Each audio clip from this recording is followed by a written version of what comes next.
जय श्री कृष्णा। राधे राधे। आइए सुनते हैं श्रीमद् भागवत गीता के तीसरे अध्याय का महात्म्य। श्रीमद् भागवत गीता में कुल 18 अध्याय हैं और हर अध्याय में जीवन से जुड़ी कोई ना कोई सीख मिलती है। श्री गीता का पाठ करने से व्यक्ति जीवन की कई परेशानियों से छुटकारा पा सकता है। आज हम योगिनी एकादशी पर आपको गीता के तीसरे अध्याय का महात्म्य बता रहे हैं। आइए सुनते हैं श्रीमद् भागवत गीता का यह महात्म्य। श्री नारायण जी बोले, हे लक्ष्मी, एक महामूर्ख व्यक्ति अकेला ही एक वन में रहता था। गलत कार्यों से उसने बहुत सा धन इकट्ठा किया। किसी कारण से वह सब धन जाता रहा। अब वह व्यक्ति बहुत चिंतित रहने लगा। किसी से पूछता कि ऐसा उपाय बताओ जिससे पृथ्वी में गड़ा धन मुझे मिले। किसी से पूछता, कोई उपाय बताओ जिससे लगाने से पृथ्वी में गड़ा धन दिखने लगे। तब किसी ने कहा, मांस मदिरा खाया पिया कर। तब वह खोटा कर्म करने लगा, चोरी करने लगा। एक दिन धन की लालसा कर चोरी करने गया। मार्ग में चोरों ने उसे मार दिया। तदंतर उसने प्रेत की योनि पाई। उस प्रेत योनि में उसे बड़ा दुख हुआ। एक बट वृक्ष पर 7 दिन चिल्लाया करता कि कोई ऐसा भी है जो मुझे इस अधम देह से छुड़ावे। कुछ समय बाद उसकी पत्नी जो गर्भवती थी, उसने एक पुत्र को जन्म दिया। जब उसका पुत्र बड़ा हुआ तो एक दिन अपनी माता से उसने पूछा, मेरा पिता क्या व्यापार करता था और उनका देहांत किस प्रकार हुआ।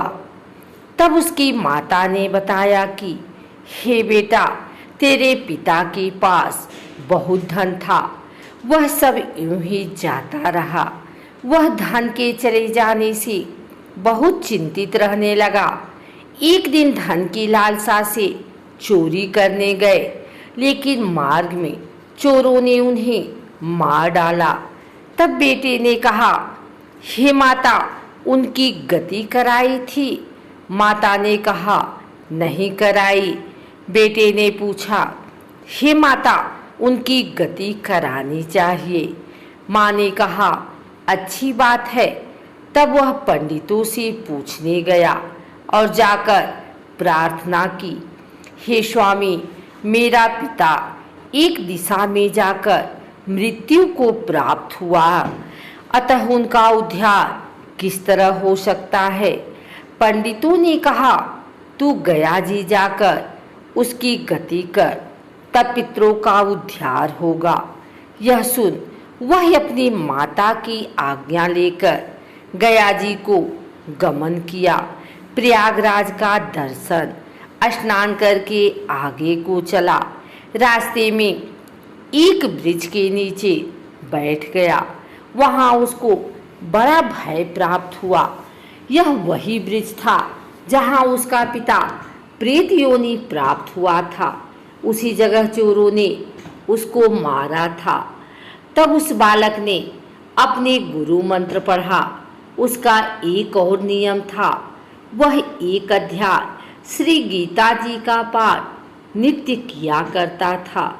उस दिन उसने श्री गीता जी के तीसरे अध्याय का पाठ उस वृक्ष के नीचे बैठकर किया, जिसे उसके पिता ने प्रेत की योनि में सुना। तो सुनते ही उसकी प्रेत योनि छूट गई और उसका शरीर देवताओं के समान हो गया। स्वर्ग से विमान आए और वह विमान पर चढ़कर पुत्र के सामने आया और आशीर्वाद देकर कहा, हे पुत्र, मैं तेरा पिता हूँ जो मरकर प्रेत हुआ था। तेरे इस पाठ करने से मुझे देवताओं के समान शरीर मिला है। अब मेरा उद्धार हुआ है और तेरी कृपा से मैं स्वर्ग को जा रहा हूँ, अब तू गया जी को अपनी खुशी से जा।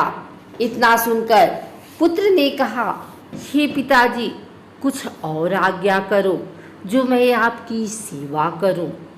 तब उस देवदेही ने कहा, देख, मेरी 7 पीढ़ियों के पितृ नरक में पड़े हैं, अब तू श्री गीता जी के 3रे अध्याय का पाठ करके उनको भी इस दुख से मुक्ति प्रदान कर। इतना वचन कहकर जब वह स्वर्ग को चले गए, तब इस बालक ने वहीं पर पुनः गीता जी के 3रे अध्याय का पाठ किया और सब पितरों को उसका पुण्य देकर वैकुंठ गामी किया। जो प्राणी श्री गीता जी का पाठ करता है या सुनता है, उसका फल कहाँ तक कहें, कहने में नहीं आ सकता। तब श्री भगवान जी बोले, हे लक्ष्मी, यह 3रा अध्याय का जो फल मैंने तुमसे कहा वह तुमने सुना है। अगर आपको हमारी वीडियो अच्छी लगी हो तो इसे लाइक करें, कमेंट करें, शेयर करें। हमारे चैनल को सब्सक्राइब करके बेल नोटिफिकेशन ऑल पर सेट कर लें, ताकि आगे आने वाली वीडियो सबसे पहले आप तक पहुंच सके। धन्यवाद।